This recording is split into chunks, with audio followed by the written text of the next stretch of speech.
Hi there, and for this video, we'll be showing you how to sign up with Jira for free. Now before starting this video, we would like to invite you to try out Jira for free in the description down below. So if you are so inclined, you are free to try it out. On with the video. Now this is Jira's landing page over at Atlassian.com, or if you search via Google. Now you can either sign up from here, but I will click get it free. And you can choose to continue with either Google, Microsoft, Apple, or Slack, but I will go down here to create an account.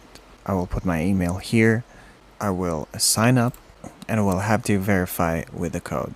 And once that's verified, we simply enter our name, create a password, continue. Yeah, as we can see, we can just use a one-letter name as well. And as for your website, you can make this like a company name, so I'll just put... Yeah, it will also automatically detect if your site name is already in use. In this case, we have the green check, so we are good to go.